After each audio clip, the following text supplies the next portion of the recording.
Hi friends, good evening. ఈరోజు fried rice తినాలనిపించి fried rice అయితే చేసుకొని తిన్నాము. ఈ ఫ్రైడ్ రైస్ చేసినప్పుడల్లా నాకైతే ఒక విషయం గుర్తుకొస్తుంది. ఇంటికి ఎవరో నాకైతే తెలీదు, చుట్టాలైతే వచ్చారు.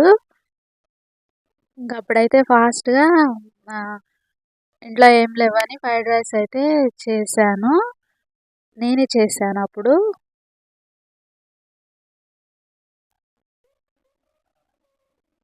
ఇంక చేసి వాళ్ళకైతే వడ్డించింది మా అమ్మ.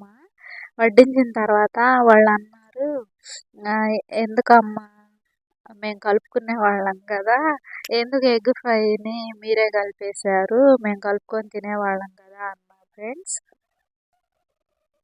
ఇంకా అప్పుడైతే నాకేం చెప్పాలో ఏం అర్థం కాక ఇంకా మా అమ్మ నేను ఒకళ్ళ మొహాలు ఒకళ్ళని చూసుకున్నాము. తర్వాత ఇంక వాళ్ళ ముందు నవ్వడం మంచిది కాదని చెప్పి తర్వాత అయితే తలుచుకొని ఫుల్గా అయితే నవ్వేసుకున్నాము. మీరైతే ఏమనేవాళ్ళో కామెంట్ చేయండి ఫ్రెండ్స్.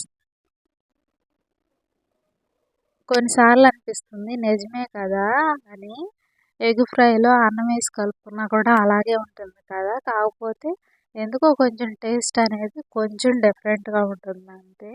నేనైతే మా పావు గ్లాసు రైస్కి 3 ఎగ్స్ అయితే వేసి చేశాను. మాకిద్దరికైతే ఫుల్గా సరిపోయింది. అంతకుముందు ఎప్పుడైనా తినాలనిపించినప్పుడు బయట తెచ్చుకుంటే ఇంకా రైస్ అయితే 2-3 సార్లు తెచ్చుకున్నప్పుడు రైస్ అంతగా ఉడకలేదు. ఇంక అప్పటి నుంచి అయితే బయట ఫ్రైడ్ రైస్ తెచ్చుకోవడం మానేశాను. ఎప్పుడైనా తినాలనిపిస్తే ఇంట్లోనే చేసుకుంటాను ఫ్రెండ్స్. సో మీరైతే చూసేసి వెళ్ళిపోకుండా వీడియోకి లైక్ చేసి ఒక కామెంట్ అయితే చేయండి. అలాగే ఛానల్ని సబ్స్క్రైబ్ చేసుకోవడం మాత్రం మర్చిపోవద్దు. అలాగే ఈరోజు మీరేం తిన్నారు కామెంట్ చేయండి.